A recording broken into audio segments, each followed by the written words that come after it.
Hello and welcome. My name is Michelle. I am your emotional resilience coach. I am also the author of the book, Who Are You Beneath Your Pain? When you have been through cptsd, when you have been through codependency or in codependency, who we are is a lost concept because we feel fractured, we feel broken, we feel like a shadow of ourselves. It is a journey. If it is something that is interesting you, please do click on the link below and order it today. In my book, I speak about the scapegoat, but I don't go into too much detail, so I want to use this opportunity to go into a lot more detail about who is the scapegoat and what does the scapegoat look like.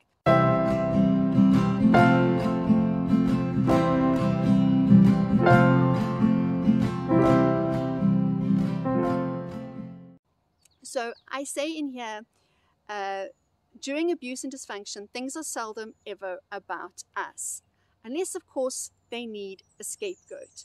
It is about making sure that they are okay, that they are taken care of, and that they are not triggered in any way. All right, so what do I mean by this? So our needs are not important. How we feel is not important. What we're going through is ignored, right? We have learned to tiptoe around and make sure that our caregivers are okay, that their needs are taken care of, that they are not triggered, because if they triggered, the ripple effect of that, the repercussions of that means that it is going to land on us, and that is when we become the scapegoat. So if you grew up in a family of lots of siblings, generally what tends to happen, normally someone feels like they are the scapegoat. They are the ones that try and act as the buffer to everybody else, right? They try and fight for justice. They're the ones that are always in trouble. They take the blame, they take the consequences, they take the punishment, they try to protect other people. Mom's having a bad day, it's because of me. Dad's not in a good place, I must have done something wrong, right? We are the scapegoat, and it is something that we have learned. If you are an only child, often what happens is that being the golden child and being the scapegoat can change depending on the day, their mood, their needs.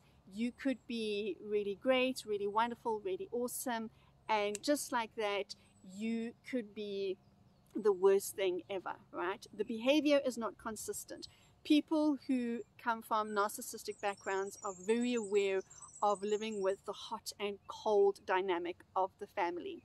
And it becomes your normal to the point of view where you actually lose sight of what is healthy, what isn't healthy, because this is normal. This is just how the family is. And you are always the scapegoat. You are always going to be the one blamed for things that are going wrong.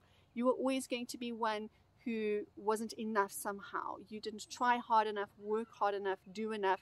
You should have cleaned more, cooked better, been more presentable, been more academic, been more sporty, been in some way a sense of or source of pride for them. Because what often happens is that they are so low, they are so deeply miserable, essentially, with themselves, that they project their lives onto you. They look at you to be the answer to their lives for them.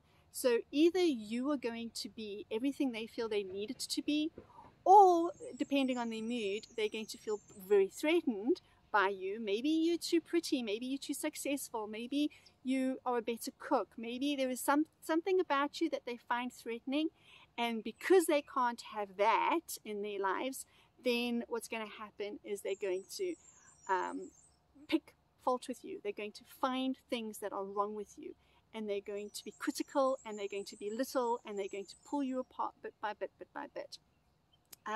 Maybe you could tell that mom was about to go into a tirade, or maybe you could see that dad was clenching his jaw in a certain way. You know, we being hypervigilant, we can, and we know our family, we can see the telltale signs, we can see the cycle that is about to come, and we are aware of it. So we go into overdrive to try and keep the peace, smooth things over, make sure that the siblings are okay, make sure that they are bathed, that they are fed, that homework is done, make sure that they are in a good space. Let's not rattle mom, let's not rattle dad. We take on that responsibility on ourselves to show up and be essentially who they need to be, right? We try and be for them who they need to be. We're either fixing, caring, looking after, or we are excelling. We're pushing ourselves to be the best academic, the best sportsman, the best mother, the best husband, the best friend, the best whatever role we feel we need to do, because this is something that they wanted for themselves and for their own lives. Maybe you've gone into a career that is not even something that you really want to do or something you're passionate about, but this is something that they really wanted and they lost out on their dream, and so they put all the pressure on you to live vicariously through you. You're the scapegoat, right? You're the person who has to achieve and do for them that which didn't happen for them, that was lost, be it choices of their own life circumstances, whatever it may be. It now becomes your baby. It is something that you have to carry. And so you live often in confusion. You're either trying to win their approval, their affection, their attention, or you are protecting people from them, or at times you're protecting them from themselves. You're protecting them from feeling their own pain, from feeling the consequences of their own actions. They show up in ways where they say things or do things that are hurtful and are harmful and harms the family, harms you, harms the dynamic, harms them, but you absorb it, you take it in, you take responsibility for it, you excuse their behavior, shame, they're having a bad day, or this has happened, or if you just understood it from their point of view. We make excuses for them. We often, as codependents, we make ourselves the scapegoat. And this is because it was learned. This was something that we learned to do from young, which is why it is so incredibly important for someone who has cptsd or someone who is a codependent to learn and to understand what is theirs and what isn't. To take a step back and allow the parent to have the consequences of their action, to feel their own discomfort. We can't make people feel things, we can't make them do it, but at the same time, we can't protect them from it at all costs. Already, we're the ones that carry the cost either. That becomes up to us to be aware of what is going on, what is happening with them, what is happening with us. Are we putting ourselves in the position to be the scapegoat? Were we the scapegoat as children? If so, are we ready to break that role? So the another thing I said in this thing is, during abuse and dysfunction, things are seldom ever about us, right? And what I meant by that is that it's a case of, especially if you have a narcissistic parent, it's all about me, me, me, me, me, me, me, me, me, me, me, me, how I'm feeling, what I want, what I need, what has to happen for me. So we're either very, very focused on them, or positively, or we are trying to make them feel good, trying to make them feel better, or we are focused on us, but unfortunately, negatively. We're taking on their wrongs, their bad behavior, their dysfunction, their abuse, and we're taking responsibility for that. We need to step out from being the scapegoat. This is something that only you can do.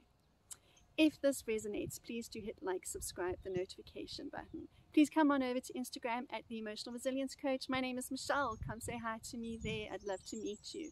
If you have any questions, if there's anything you want to know, do let me know, and I would love to cover it for you right here on YouTube at your convenience. Take your power back and have a most fantastic day.